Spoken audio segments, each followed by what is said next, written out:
Hi guys, diretso na tayo sa content natin, ano? Hindi ko na kinontent si Vice Ganda kasi nakita ko ang dami ng gumawa ng content tungkol kay Vice Ganda, ano? Ito kinontent ko si Attorney Bukoy. Diretso na natin guys. Pakinggan natin yung mga banat ni Attorney and then mag-reaction tayo. Of impeachment, the move to impeach Sara Duterte is simply anti-Duterte. How would you respond to this? Mali ho siya. Punot dulo nito ay pananagutan. Hindi ho ito patungkol lang sa iisang tao. Ito po ay patungkol sa lahat ng nasa kapangyarihan. Ito po ay patungkol para tawagin sila, to call them out, and maging responsible sa kanilang mga pagkilos. Hindi ito anti-Duterte. Anti-corruption to. Putulin muna natin guys. Sabi niya hindi raw anti-Duterte yung impeachment. Anti-corruption daw. Bakit ang daming anomalya ngayon sa government? Yung flood control. And then recently, itong GSIS. Tapos yung PhilHealth. Bakit si Sara Duterte lang ang parang pinag-iinitan? Di ba? Tapos, yung issue nila is confidential fund. Magkano ba yung confidential fund ng OP, Office of the President? Bakit hindi nila sinisilip? So, hindi ka panipaniwala na ito daw ay para sa anti-corruption. Hindi raw to pagsisingle out sa mga Duterte. Tuloy natin guys. Ito po ay para sa paninindigan, para sa pananagutan. Ang problema ho sa Senate President, ginagawa niyang personal lahat. Sabi niya, ito pro-Marcos, anti-Duterte. Ako, pro-bayan. Dapat ganun Pro-bayan ang daw ating siya, guys. paninindigan, dapat ganun ang pananaw eh. Mukhang lihis yung pananaw ng ating Senate President. Mukhang nadalawahan kayo sa House of Representatives. Nagdesisyon adversely ang Supreme Court na hindi man lang kayo hininga ng panig. Again, nagdesisyon ng Senado na hindi man lang hiningi ang inyong panig. Hindi ba parang in your face na pagkasabing, don't play it out. It's not in our face, it's in the face of the country. Hindi kami ang hiniya. Hindi kami ang binastos. Ang binastos ang saligang batas at ang sambayanan. Putulin muna natin guys, ano? Mawalang galang na po, attorney. Nirerespeto namin yung opinion nyo, no? So, respetuhin nyo rin yung opinion namin, ano? Kasi sa pananaw namin, yan HOR ang natalo dyan. Hindi yan para sa accountability or yung katotohanan. Ang impeachment na yan, politika yan, sinisingle out nyo si BP Sara, di ba?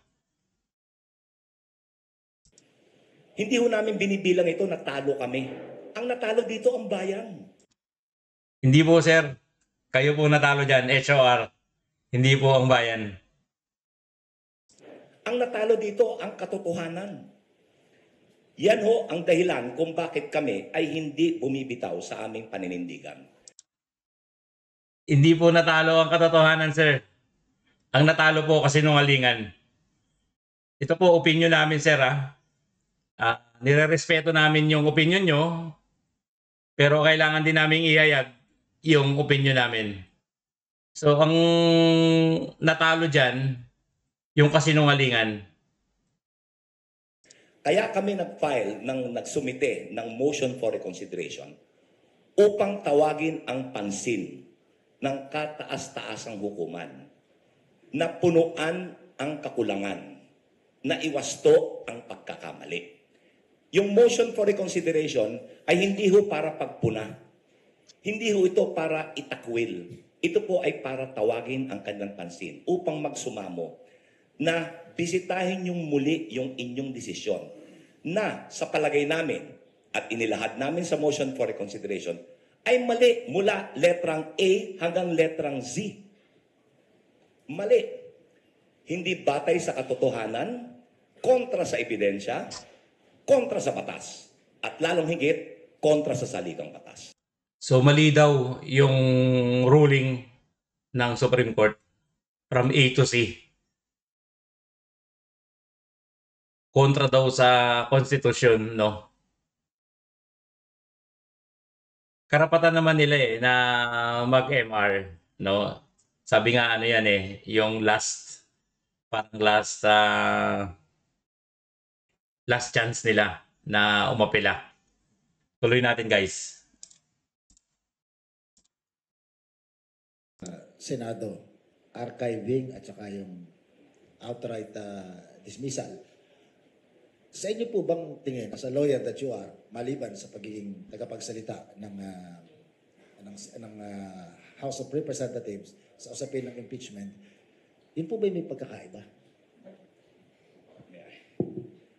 Malaki yung pagkakaiba. Kung iyong naaalala, ang motion ni Senator Soto ay to table it, meaning isa-isang tabi muna. Okay. Again, may motion to dismiss si Senator Marcoleta. Pumasok uli si Senator Cayetano to amend. Gaya nung ginawa niya yung kay Senator Bato na to dismiss. Ang ginawa niya, to amend, at itinasa naman ng Senado, to return, to remand. Ngayon naman, sinabi niya, o wag nating i-dismiss, i-archive natin. Kung maliit ang pinagkaiba nun, napakaliit. Although, binigyan ng konting pag-asa yung to archive. Nagkaroon ng isa pang layer Kung itinable lang, kung baliktarin ng Supreme Court at makinig sa amin, at kumatik sa amin, sa aming motion for recon, ang gagawin lang ng Senado is to reconvene and to take up the articles of impeachment. But with the archiving, may layer na naman. Dalawa. Una, kinakailangang may magmosyon sa mga senador to revive or to take it out of archive. The motion is not enough. Kinakailangan pagbotohan. Kung bumoto sila na hindi, to reject, saan na tayo pupulutin? Kangkungan? Then that will now bring us to a constitutional crisis kung hindi susunod. Mahirap pong hulaan ngayon kung anong gagawin nila, na kung sakali na ang mataas na hukuman ay kumatik sa amin at makinig sa aming pagsusumamo. Mahirap sabihin kung susunod sila o hindi. Pero sa naging botohan at sa naging pagkilos ng mga miyembro ng Senado, mukhang mahirap na naman. Kasi 2 layers May motion to revive or to take it out of archive, and second, magbobotohan pa. Putulin muna natin, guys, Kasi inaalala niya na kapag ka daw na-reverse yung ruling, since naka-archive na yung impeachment, pag binunot daw yan, may 2 layer. Yung motion, kung itutuloy, and then pagbobotohan. Ang inaalala niya is, paano kung manalo na naman yung no, yung wag nang ituloy. Sa pananaw ko, attorney, hindi naman siguro kasi kung mapapansin nyo, karamihan ng mga nag-yes pwera mo na yung Duterte Black. Karamihan nung nag-yes, ang reason nila, nung ini-explain nila yung vote nila, is yung respeto sa Supreme Court. Di ba?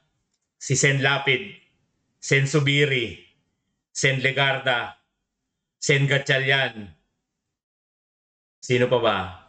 Si yung sino pa ba yung mga nag-yes? So, 4 na, no? Si Tulfo Brothers, 6 na. And then yung ano, Cayetano, 2 yon. Yung magkapatid, ilan na? 8. Sabihin mo na, alisin mo na si Alan. Yung babae na lang, 7 na. Sino pa? Yung Estrada. Alisin mo na si Jinggoy. Pero si JB, pwedeng ano yan, kasi ang explanation niya is respeto rin sa Constitution. So meron ka ng 8 dun sa mga nag-yes. Plus 4, yung nag-no dun sa archive, 12. Isama mo pa si Lacson, 13. Di panalo na kayo. Di ba? So, hindi ako sang-ayon doon na baka daw hindi sundin ng Senado kung baliktarin ng Supreme Court yung ruling, kung i-grant yung MR. Kung mag-19 na naman, 19, 5-1, 1941. Kaya ba tingin nyo sa mga senador na parang hindi na nila papakinggan yung ruling ng Korte Suprema? Kaya nga maraming nag-yes Kasi yung ruling ng court as unconstitution, void ab initio, saka merong violative sa due process. So sumunod yung Senate, di ba? Ngayon kung balik na rin, susunod pa rin yan. So paano na? Constitutional crisis. Sana hindi umabot doon. Attorney, simula February 5 hanggang recently, nagdedebate ang lipunan kung ano meaning ng forthwith. Sa desisyon ng Senado, naipakita, alam pala nilang forthwith Kasi yung salitang forthwith, ang ating hong saligang batas ay sinadya ng mga bumalangkas nito na maging simple yung salita. Plain language. Hindi kinakailangan ng abogado para maunawaan ang saligang batas. Hindi May possibility ng constitutional crisis. What exactly do we mean? kasi tayo ay may 3 sangay ng pamahalaan. Hudikatura, ehekutibo, at legislatura. Yan ay separation of powers, checks and balances. Ibig sabihin, lahat ng sangay ay supremo within their own sphere. Legislatura sa paggawa ng batas, ehekutibo para ipatupad ang batas, ang hudikaria, judiciary, para to interpret ang batas. Kung ininterpret ng Supreme Court at sinabing ito ang tama, kung ang pinag-uutusan ay ang ehekutibo, kung ang inuutusan ay ang legislatibo, based on that balance, checks and balances, and separation of powers, dapat sumunod. Okay? Ganon din. Pag may batas na ginawa ang legislatura, dapat ipatupad ng ehekutibo at dapat panindigan ng hudikarya. Pag isa ho yan, hindi sumunod, hindi inirespeto yung katatagan ng kada isang sangay, yun yung tinatawag na constitutional crisis. So in effect, with this Supreme Court ruling, parang naisip ko lang, masamang salita pero castrated.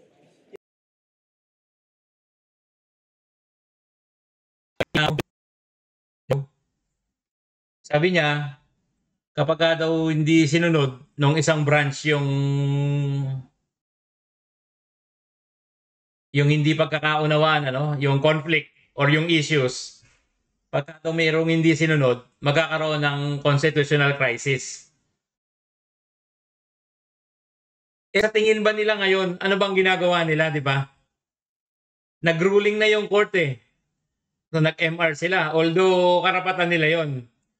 Pero, marami silang mga reklamo eh, di ba? Nagpapakita sila na ayaw nilang sumunod. Ang judikatura. Ito po, nasa aming motion for reconsideration na pinanghimasukan Oh, ng kataas-taasang hukuman pinangimasukan daw ng kataas-taasang hukuman. Tuloy nga natin, guys. kapangyarihan ng mababang kamara to initiate impeachment proceedings.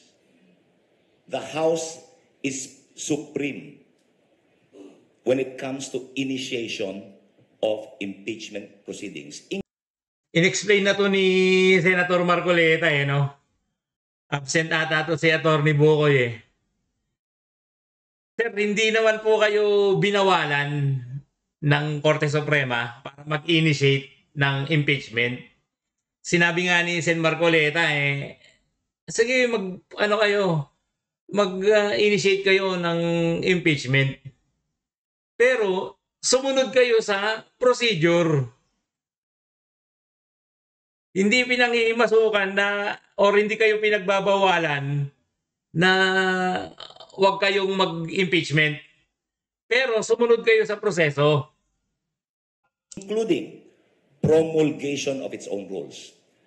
Doon sa 2011 na kaso ni Mercedes Gutierrez versus the Committee on Justice, ang Supreme Court po, iginalang nila yan na they cannot intrude, hindi nila pwedeng panghimasukan yung promulgation power ng mababang kamara. Ay, hindi ako makakasangayon dyan, sir, na hindi pwedeng panghimasukan. Paano nga po kung merong may abuse sa ginagawa ng isang branch ng government? Halimbawa, itong legislature. Halimbawa, inaabuso na. Sinong titingin dyan? Pababayaan na lang? Na sasabihin natin na supreme power sila or supreme power nila yung impeachment? Hindi siguro, sir. Dapat may titingin kasi kung wala, abusuin talaga yan. Gagamitin yan para ibagsak yung mga kalaban sa politika. Sa nangyari ho ngayon, sinasabi namin sa aming motion, pinanghimasukan na, inamyendahan pa. Wala namang inamyendahan, sir. Pinaliwanag na nga eh nung debate eh sa Senate. Ang sinasabi lang ng Korte Suprema at yung inexplain din ni Senator Marcoleta, no, yung sariling rules nyo sa impeachment dyan sa HOR, hindi nyo sinunod. Kontrahin nyo yung sinabi ni Sen Marcoleta kasi yung presentation niya may kalakip na mga yung visual aid, may supporting fact or document. Pinaplas niya dun sa screen, di ba? Pinaliwanag niya isa-isa, dinitalye niya eh kung ano yung mga violation nyo according to your rules and according to the Constitution. Napakaliwanag, sir. Ang saligang batas. Attorney, sabi mo nga, payak ang pagkakasulat ng Constitution para maintindihan ng lahat. Siguro, kahit makalusot sa impeachment court, pero pwedeng mapusasan via ombudsman. Tumpak. Ayaw ng ating pangalawang Pangulo na matuloy yung paglilitis. Mali yan. Sabi lang ni BP Sara, di ba, recently, na gusto niyang matuloy yung impeachment. Gusto niya na ilatag ng prosecution yung mga ebidensya tsaka yung witnesses para masagot ng kampo nila. And then once and for all, maklear na, di ba? Hindi niya sinabi na ayaw niya ng impeachment. Gusto niya nga matuloy Bloodbath. But sinasabi ni attorney na ayaw daw matuloy ni BP? Pag lumabas ang ebidensya, kahit na yung sinong may kinikilingan, boboto para i-convict. Wala nga po kayo may pakitang ebidensya Doon pa lang sa filing nyo, sinasabi doon ni Senator Marcoleta na dapat inattach nyo yung mga evidence doon sa articles. Napakalinaw. Nangyari ho yan sa kaso ni dating Chief Justice Corona. Nung lumabas yung $20 million na deposito, lumabas yung 80 million niya. Ang impeachment to ay isa sa mga exception doon sa bank secrecy law. Ganyan din ho yung nangyari or hindi naman ganun eksakto, yung sa dating Pangulong Estrada, yung second envelope. Kinontra nila yung pagbubukas. In a vote of 10-11. Ano nangyari? People power. So, nag-speculate si attorney, So, mag-speculate din tayo. Parang sinasabi niya na merong mga tagong yaman si BP at ayaw ni BP na buksan, kaya ayaw niyang matuloy yung impeachment. Unang-una, ang kaso nila kay BP is yung maling paggamit, Hindi ko sure kung may kaso na graft and corruption Kasi ang alam ko yung maling paggamit ng confidential fund ang sa aking pananaw, willing naman si BP na buksan yan just in case matuloy yung impeachment. Mabubuksan niya yan para magkaalaman talaga kung sino talaga yung corrupt. People power. So, I think yan ang takot ng kampo ng pangalawang Pangulo. Na lumabas, pardon my language, yung baho. Hindi, lang yan. Speculation niya lang yan, sir, Nirespeto namin yan, Pero sa side ni BP, naniniwala kami na gusto niya maklear yung name niya. Gusto niya matuloy yung impeachment. Walang baho na tinatago. Ito nga, tingnan nyo na lang yung hindi ko alam kung ba't di nila maintindihan yung bahay ni PRRD. Ilang years siya naging mayor, naging congressman, naging presidente. Nakita nyo ba na meron bang parang hidden wealth or may mga naipundar ba na luxury properties, yung mga Duterte? Di ba wala? Doon pa lang makikita mo na walang or hindi nila ugali yung magnakaw di ba? Attorney, anong constitutional crisis ba kinatatakutan nyo? Yun yung kapangyarihan, exclusively, na mag-file ng impeachment ng House of Representatives, supplanted yan ng Supreme Court. At yung kapangyarihan ng Senado, as bilang impeachment court, na humatol dito, gelding na lang, o castrated, gelded by the Supreme Court. So practically, Supreme na ito. Hindi na siguro korte kasi hindi dinig yung kabilang side. Hindi po natin tinutulukan ngayon yan. Kaya merong motion for reconsideration, upang bisitahin muli ng kataas-taasang hukuman, upang punan yung kakulangan, Karapatan niya yan. Ituwid yung pagkakamali. Parang, di ba, some people are warning about a constitutional crisis. Eh, nandito na yung constitutional crisis, di ba? Wala pa ho. Antayin natin yung motion for reconsideration, number one, at antayin natin, in case katigan kami, kung paano tatanggapin ng Senado. Kami po, kung hindi kami kakatigan, sasabihin ng Supreme Court, hindi, tama kami. Hindi ho namin susuwayin yan. Susundin namin yan. The House will not cause the constitutional crisis. Di po. Narinig niyo yun, guys, na kung ano man yung maging desisyon ng Supreme Court doon sa MR, susundin nila. Irerespeto nila. Ha? Tatandaan namin yan, attorney. Yan sinabi nyo na yan, ha? Baka kapag hindi pumanig sa inyo yung Supreme Court, mag-impeachment kayo ng mga justices. Tapos katakot-takot na rally.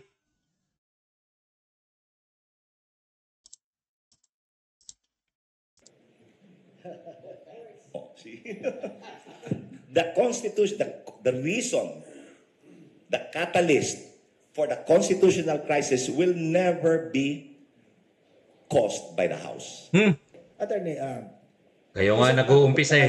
ang pinag-uusapan sa impeachment ay puro technicalities, rules. Batas man sabihin, pero batas lang na ginagamit para susugan ng kanilang Tinatakot nga yung mga justices eh. Di ba? Tinatakot ni Tambaluslos. Tapos itong si former Congressman Tanyada, meron ding mga pronouncement na pwedeng i-impeach yung mga justices dahil dun sa ruling nila, no? katwiran na maitaguyod yung rules. Hindi ko bang impeachment hindi lang naman ito judicial process. Practically, this is a political process. Dito siya mababaliktad, guys. First and last, a political process. Ayan, oh. Sinagot niya, political process ang impeachment. First and last. Bakit kanyo? Bakit kanyo? Ang maghahain ng impeachment, yung initiation ng impeachment complaint, nagsisimula sa mababang kamara. Tama. Hindi ho lahat yan abogado. Ang paglilitis ay gagawin ng Senado, hindi Okay. ng hukuman. Correct. Ang maghuhusga ay mga senador na hindi lahat abogado.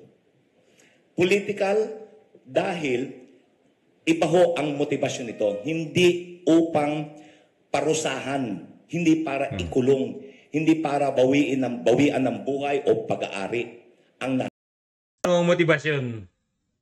nasasakdal. Ano ho ang konsekwensya? What is the consequence? Tanggalin sa Ayun. posisyon at i-disqualify. Pero Ayun, yun ang consequences ng impeachment. Tanggalin sa posisyon at i-disqualify sa mga darating na election. perpetually, hindi kulong. Kasi yun yung krimen, yung mga isinakdal. Hiwalay ho yung usapin pagdating sa enforcement ng personal liability. Iniiwan ho yan ng saligang batas sa regular courts. Kaya nakalagay ho doon sa Article 11 that liability for plunder and all other crimes na kasama doon sa sakdal ay hiwalay na usapin. So, Ang legal dahil we have to go through the process, yung paglilitis sa Senado. Pero yung naging desisyon ng Supreme Court, lumalabas ho, may paglilitis sa Kamara. anong paglilitis dun? Ang sinasabi lang ng Supreme Court attorney, hindi kayo sumunod sa procedure. Na-violate niyo yung 1-year bar rule and then yung due process na hindi nyo na ipagkaloob kay BP Sara. So, alin ang doon, ang nilitis doon? Which was never the intention of the of the Constitution. Hindi ho yun yung naging intensyon. Ngayon ho, dadaan ka talaga sa butas ng karayom bago ka makapag-impeach. Yung una hong mode, medyo palalawigin ko. There are two modes of impeachment. Yung una ho, reklamo ng isang mamamayan na inendorso ng miyembro ng Kamara or complaint ng isang miyembro ng Kamara. Yun ho ang dadaan sa hearing sa committee. Pag na-refer, yun yung initiation.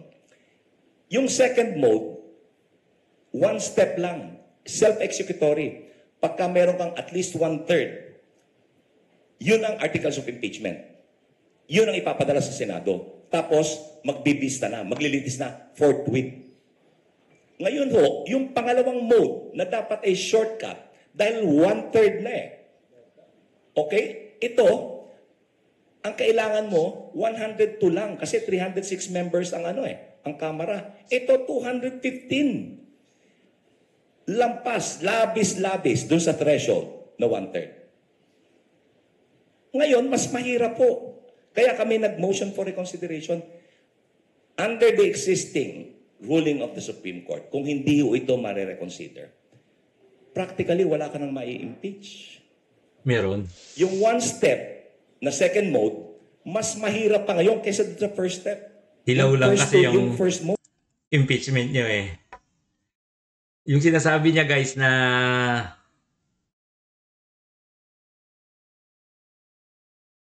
yung tawag dito, sinagot na yan ni Senator Marcoleta eh, na yung sa 1/3 voting, sabi ni Sen Marcoleta dyan, kung yung sa naalala ko eh, na kahit na meron daw 1/3, kailangan pa rin i-refer sa Committee on Justice, di ba? Meron siyang basehan eh, meron siyang binasa na mga section article eh. Etong sinasabi ni Attorney Bukoy, parang sarili niya lang, wala siyang pinapakitang supporting facts or reference. Dapat po, attorney, yung ganyang mga pronouncement nyo, supportahan nyo rin kung saan nyo binase para maniwala kami. Kasi yung kay Sen Marcoleta talagang detalyado eh. And then pinakita niya yung mga references sa Constitution, dun sa rules, di ba? Tuloy natin guys.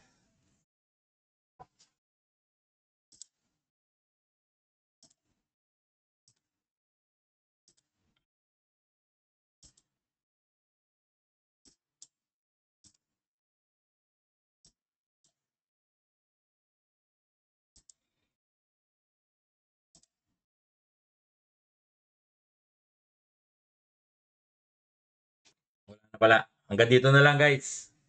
Oh.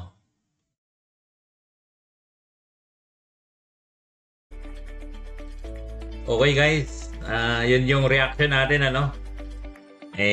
Sabihin ko lang kay Attorney Bukoy na nirerespeto natin yung opinion niya. So, respetuhin niya rin yung opinion natin, no? So, wala naman tayong masamang tinapay. So, nag-aayag lang din tayo ng saloobin natin. Okay guys, please like and subscribe. You know. Okay guys, thank you. And God bless. This is Kuya Linux and see you on my next content. No?